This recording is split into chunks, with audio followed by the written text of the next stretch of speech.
Pokémon fête ses 28 ans cette année, et vous vous doutez bien que parmi leurs dizaines voire centaines de jeux, il y a eu beaucoup de mystères toujours non résolus aujourd'hui. Des mystères qui intriguent beaucoup de personnes, des mystères qui peuvent être résolus uniquement avec des théories, des mystères que je vais vous raconter dans cette vidéo. D'ailleurs, dans les commentaires, n'hésitez pas à partager vos meilleures théories pour qu'on puisse en débattre. Maintenant que tout ça est dit, préparez-vous à découvrir les plus gros mystères de Pokémon.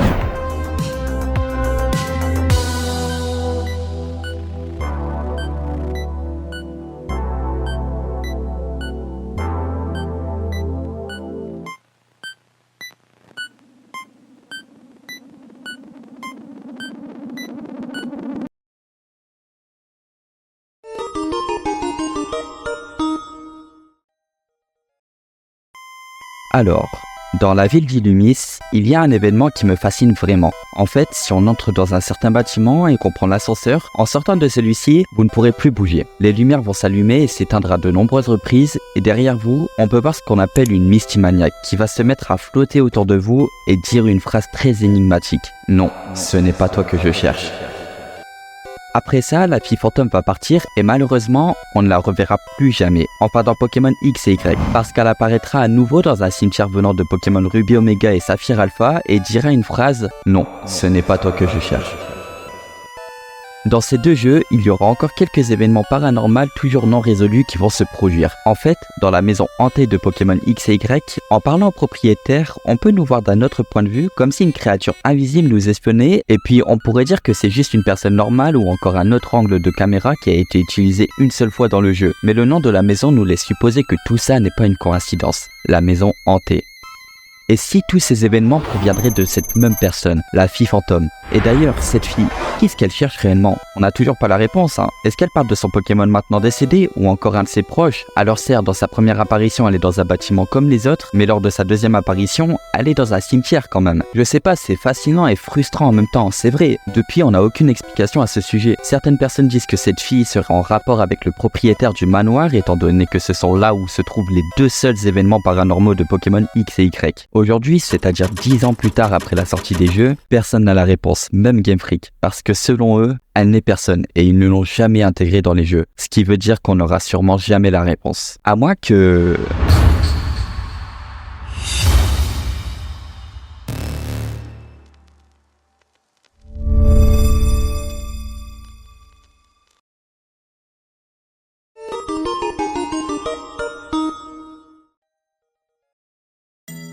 Cette histoire se déroule encore sur Pokémon X et Y. Une nouvelle fois à Illumis, si on entre dans la gare et qu'on va derrière ce panneau, il y a un message caché derrière les horaires assez inquiétant parce qu'il dit « Besoin d'aide, point de rendez-vous habituel ».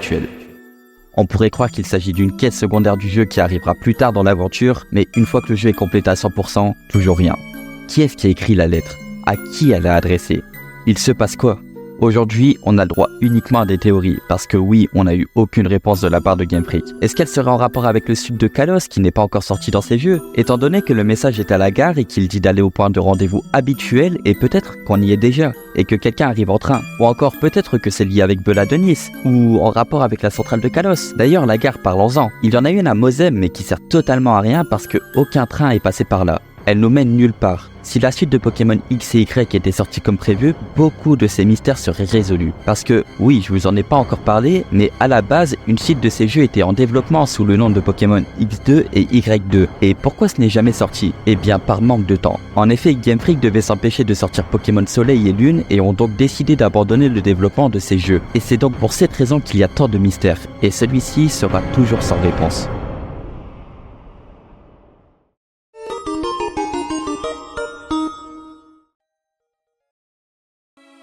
Bon, faisons une petite pause avec Pokémon X et Y pour parler des versions Diamant et Perle. En fait, en visitant le vieux château, lorsque le joueur change de pièce, il est suivi du regard. Mais il y a une autre chose beaucoup plus inquiétante, parce que si le joueur est derrière la troisième porte, il est possible d'y croiser les fantômes d'un majordome et d'une fillette dans la salle à manger qui est la salle de droite. Il n'est pas possible de s'adresser à ces personnages parce qu'après ça, on ne les voit plus jamais dans le jeu. On ne sait pas qui sont ces fantômes étant donné qu'on n'a jamais entendu parler d'eux. Dans les poubelles, on peut retrouver un vieux gâteau avec un antidote. Je vous laisse réfléchir.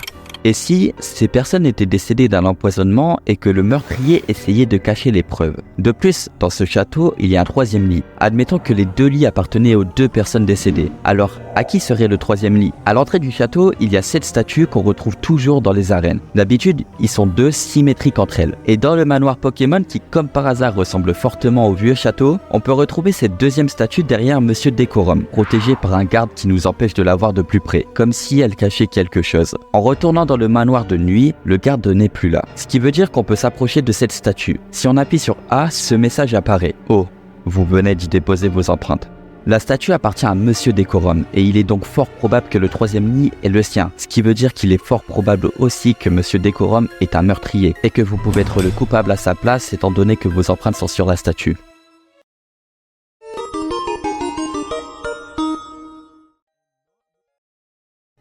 Sur Pokémon Ruby Omega et Saphir Alpha, en allant battre la ligue pour la première fois, si vous arrivez à atteindre et à parler au deuxième conseil des 4, qui est Spectra, une championne de type Spectre, une cinématique va se lancer et pendant un petit temps, la caméra se placera derrière Spectra et sera instable comme si quelqu'un la tenait. Elle va se rapprocher d'elle et sur le plan suivant, elle sera derrière nous. La caméra a l'air assez basse, qui nous laisse supposer que c'est une personne de petite taille qui filme, et cette supposition va se confirmer parce que vous l'avez peut-être pas encore vue, mais au tout début du dialogue, il se passe ça.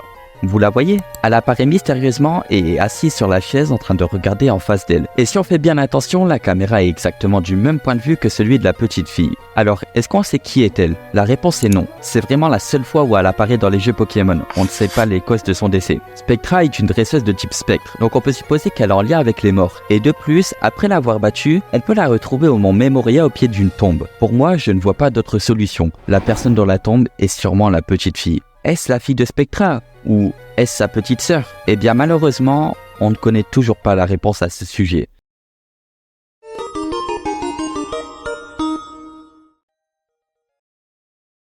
Pokémon X et Y sont très fortement inspirés de la France, sur ça il n'y a aucun doute. Mais dans les jeux, seulement le nord de Kalos est visitable. En effet, il est impossible d'aller au sud de Kalos. Enfin si, il n'y a qu'une seule ville, Bastique, qui est débloquable après avoir battu la Ligue Pokémon. À ce moment-là, on pourrait espérer voir le sud de Kalos avec l'arrivée d'un potentiel DLC ou Pokémon Z. Mais rien du tout. 10 ans se sont écoulés. Nous sommes arrivés à Pokémon Écarlate et Violet qui se déroule en Espagne. Et les joueurs attendent le DLC de ces jeux. Et en attendant, ils se font plusieurs théories, dont une qui pourrait être plausible et qui dit que le sud de Kalos serait explorable avec l'arrivée de celui-ci. Oui, en fait, comme ces jeux se déroulent en Espagne et que sur la carte on peut voir légèrement le sud de Kalos mais enveloppé de nuages, les joueurs ont espéré pouvoir le visiter grâce à ces DLC. On est le jour J, Pokémon est sur le point de montrer les nouveaux DLC et...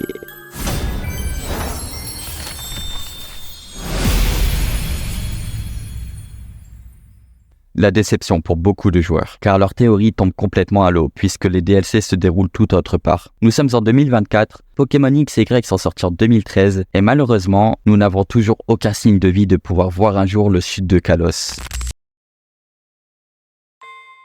Bon, avant de passer au dernier sujet, je vais vous parler de plein de petits mystères génération par génération qui sont assez courts mais tout aussi intéressants. Par exemple, dans Pokémon Rouge, Bleu et Jaune, on pouvait trouver un camion inutilisable à Carmin-sur-Mer. Dans les années 90, dans les cours de récréation, tout le monde en parlait. Pour eux, c'était évident. Il nous permettait d'avoir Mew dans les jeux. Beaucoup de personnes inventent de fausses solutions pour le débloquer. Bien sûr, tout ça était faux. À la base, le camion devait vraiment être utilisé, mais rien à voir avec Mew. En fait, il devait juste nous amener à l'océan. Toujours dans la première génération, mais cette fois-ci dans les remakes Rouge-Feu et Vert-Feuille, on peut retrouver une pièce inaccessible bloquée par des cartons. À ce moment-là, beaucoup de personnes ont tenté d'y aller. Mais en fait, il fallait l'e-reader seulement disponible au Japon qui nous permettait de débloquer le passage. À l'intérieur, une simple pièce qui nous permet de combattre des dresseurs.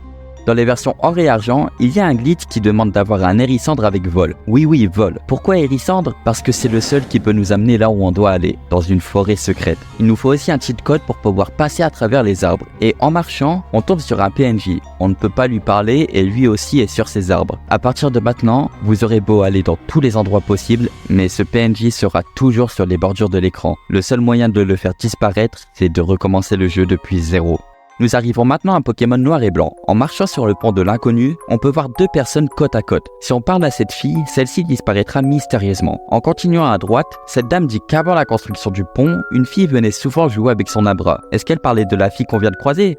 Pour avoir la réponse, nous devons attendre la sortie de Pokémon Noir 2 et Blanc 2 qui se déroule 2 ans plus tard. Dedans, il y a le manoir de l'étrange. En y rentrant, les meubles bougent tout seuls. En montant les marches, on peut voir une fille apparaître devant nous, disant « Ce rêve obscur, encore et toujours. Ce rêve obscur, partout et toujours. Papa, maman, Abra, où êtes-vous » Elle disparaîtra après ça. Maintenant c'est évident, c'est bien la fille qu'on a vue sur le pont de l'inconnu. Dans Pokémon Soleil et Lune, le supermarché d'Alola est probablement le lieu le plus bizarre de tous les jeux confondus. On peut retrouver des fantômes à prendre en photo, affronter Mimikyu et une fois sorti, on apprend que le bâtiment n'a jamais existé. Alors, on faisait quoi depuis le début ? Dans Pokémon Épée et Bouclier, il y avait une petite quête qui permettait de débloquer un mouchoir soie. Pour ce faire, il faut aller à Kikkenham. Ici, une petite fille vous demande de transmettre sa lettre à son amoureux qui vit à Corifré. Là-bas, en parlant à tout le monde, on arrive à trouver son amoureux. Et il s'agit de ce personnage beaucoup plus âgé que la fillette. D'après lui, il s'était connu il y a très longtemps et à cette époque, la fille lui a avoué être malade et de lui avoir caché. C'est après ça qu'une dispute a éclaté et que son copain a décidé de déménager et qu'ils s'étaient jamais revus depuis. En revenant à Kikkenham, la fille n'est plus là.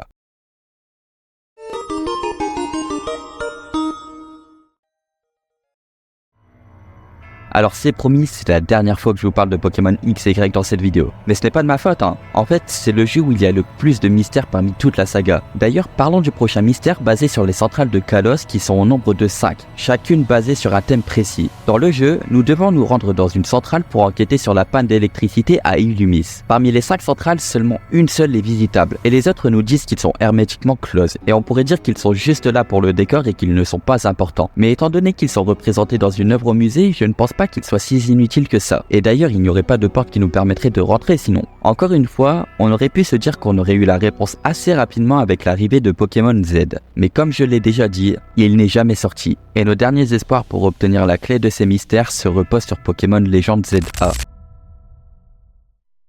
Et voilà, j'en ai fini pour aujourd'hui avec les mystères de Pokémon. J'espère sincèrement que ça vous a plu. Moi de mon côté, j'ai vraiment pris beaucoup de plaisir à faire cette vidéo, ce qui veut dire que je pourrais faire un épisode 2 si j'arrive à trouver d'autres mystères. Donc je compte sur vous dans les commentaires pour me donner des idées pour un potentiel épisode 2, et aussi vos meilleures théories. En attendant, n'hésitez pas à liker la vidéo et à vous abonner. C'était Hypnotique, merci d'avoir regardé.